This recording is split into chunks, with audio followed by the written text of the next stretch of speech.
Seat ಹಂಚಿಕೆ ಸಂಬಂಧ India ಮೈತ್ರಿಕೂಟದಲ್ಲಿ ಬಿರುಕು ಮೂಡಿದೆ. ಏಕಾಂಗಿ ಆಗೋದಾಗಿ ಮಮತಾ ಬ್ಯಾನರ್ಜಿ ಬಹಿರಂಗವಾಗಿಯೇ ಘೋಷಿಸಿದ್ದಾರೆ. ಈ ಜಟಾಪಟಿ ನಡುವೆನೇ ರಾಹುಲ್ ಗಾಂಧಿ ಅವರ ನ್ಯಾಯ ಯಾತ್ರೆ ಇವತ್ತು ಪಶ್ಚಿಮ ಬಂಗಾಳಕ್ಕೆ ಎಂಟ್ರಿ ಕೊಡ್ತಾ ಇದೆ. ಯಾತ್ರೆಗೆ ದೀದಿ ಸಾಥ್ ಕೊಡ್ತಾರಾ ಅನ್ನೋ ಪ್ರಶ್ನೆ ಮೂಡಿದೆ. অল ইন্ডিয়া কি করব না করব আপনার ইলেকশন ভাববো। আমরা সেকুলার পার্টি, আমরা বিজেপিকে হারানোর জন্য যা করার ಪ್ರತಿಪಕ್ಷಗಳ ಇಂಡಿಯಾ ಮೈತ್ರಿಕೂಟದಲ್ಲಿ ಮತ್ತಷ್ಟು ಬಿರುಕು. ಬಂಗಾಳದಲ್ಲಿ ಏಕಾಂಗಿ ಹೋರಾಟದ ಘೋಷಣೆ ಮಾಡಿದ ದೀದಿ.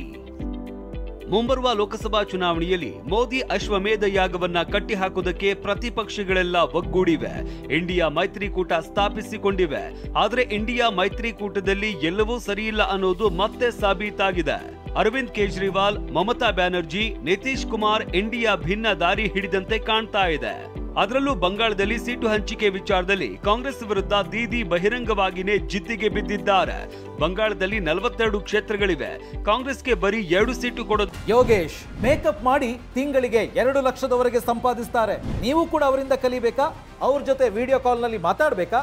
ಈಗಲೇ ಫ್ರೀಡಮ್ ಆಪ್ ಡೌನ್ಲೋಡ್ ಮಾಡಿ. ಅದಕ್ಕೆ ಟಿಎಂಸಿ ಪ್ರಸ್ತಾವನೆ ಸಲ್ಲಿಸಿತ್ತು. ಈ ಪ್ರಸ್ತಾವನೆಗೆ ಕಾಂಗ್ರೆಸ್ ಒಪ್ಪಿರಲಿಲ್ಲ. ಹೀಗಾಗಿ ದೀದಿ ನಮ್ಮ ದಾರಿ ನಮಗೆ ಅನ್ನುತ್ತಲೇ ಏಕಾಂಗಿ ಸ್ಪರ್ಧೆಯ ಘೋಷಣೆ ಮಾಡಿದ್ದಾರೆ. আমার কোনো কথা হয়নি এবং আমি প্রস্তাব দিয়েছিলাম, ওরা প্রথম দিনই প্রত্যাখ্যান করেছে। তখন থেকে আমাদের দল সিদ্ধান্ত নিয়েছে আমরা বাংলায় একা চলব।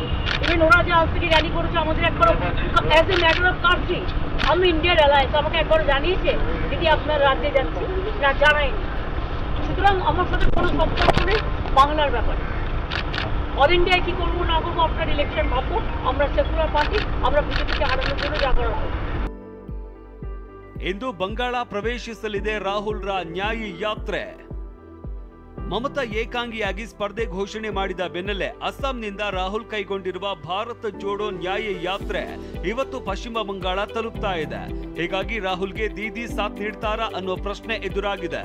ಆದ್ರೆ ಎಐಸಿಸಿ ಪ್ರಧಾನ ಕಾರ್ಯದರ್ಶಿ ಜಯರಾಮ್ ರಮೇಶ್ ಮಾತ್ರ ಮಮತಾ ಇಂಡಿಯಾ ಮೈತ್ರಿಕೂಟದ ಮುಖ್ಯ ಆಧಾರ ಸ್ತಂಭ ಅಂತ ಡ್ಯಾಮೇಜ್ ಕಂಟ್ರೋಲ್ಗೆ ಯತ್ನಿಸಿದ್ದಾರೆ. टीएमसी और ममता जी विशेष रूप से, क्योंकि वो एक बड़े नेता हैं, टीएमसी के नेता हैं, भारत के नेता, बंगाल के नेता हैं, देश के नेता हैं। इंडिया गठबंधन का एक बहुत महत्वपूर्ण स्तंभ तृणमूल कांग्रेस है। हम ममता जी के बिना इंडिया गठबंधन की कल्पना नहीं कर सकते। 19 ಲೋಕಸಭಾ ಸ್ಥಾನ ಇರುವ ಪಂಜಾಬ್ನಲ್ಲೂ ಆಪ್ ಏಕಾಂಗಿ ಸ್ಪರ್ಧೆ ಬಗ್ಗೆ ಊಹಾಪೋಹಗಳು ಕೇಳಿದ್ವು. ಆದ್ರೆ ಸಿಎಂ ಭಗವಂತ್ ಮಾನ್ ಕಾಂಗ್ರೆಸ್ ತಮ್ಮ ವಿರೋಧಿ ಅಲ್ಲ ಅನ್ನುವ ಮೂಲಕ ಸ್ಪರ್ಧೆ ಬಗೆಗಿನ ಗೊಂದಲಕ್ಕೆ ತೆರೆ ಎಳೆದಿದ್ದಾರೆ. ಆದ್ರೆ ದೆಹಲಿಯಲ್ಲಿ ಆಪ್ ಏಕಾಂಗಿಯಾಗಿ ಸ್ಪರ್ಧಿಸುವ ಸುಳಿವು ನೀಡಿದೆ. देश में पंजाब बनेगा हीरो। 2024 में लोकसभा चुनाव में आम आदमी पार्टी के पक्ष में 13-0। देखो ये तो उनका काम, ये ममता नहीं कोई बात नहीं, वो हो सकता है कोई उनके साथ बातचीत चल रही हो उस लेवल पे, लेकिन पंजाब में हम ऐसा नहीं करने वाले। ಇತ್ತ ರಾಜ್ಯ ಕಾಂಗ್ರೆಸ್ ಉಸ್ತುವಾರಿ ಕೆಸಿ ವೇಣುಗೋಪಾಲ್ ಮಾತನಾಡಿ ಎಲ್ಲವೂ ಸರಿ ಹೋಗುತ್ತೆ ಎಂದಿದ್ದಾರೆ. ಬಿಹಾರ ಸಿಎಂ ನಿತೀಶ್ ಕುಮಾರ್ ನಿನ್ನೆ ರಾಜ್ಯಪಾಲರನ್ನ ಭೇಟಿಯಾಗಿ ಚರ್ಚಿಸಿರೋದು ಕುತೂಹಲಕ್ಕೆ ಕಾರಣವಾಗಿದೆ. ಒಟ್ನಲ್ಲಿ ಲೋಕಸಭೆ ಚುನಾವಣೆಗೂ ಮುನ್ನವೇ ಪ್ರತಿಪಕ್ಷಗಳ ಇಂಡಿಯಾ ಮೈತ್ರಿಕೂಟದಲ್ಲಿ ಕವಲೊಡೆದಿರುವ ಸೂಚನೆಗಳು ಸಿಗ್ತಾ ಇವೆ. ಸೀಟು ಹಂಚಿಕೆ ಜಟಾಪಟಿ ಮುಂದೆ ಯಾವ ಹಂತಕ್ಕೆ ತಲುಪುತ್ತೆ ಕಾದು ನೋಡಬೇಕಿದೆ. Bureau report, ಟಿವಿ9.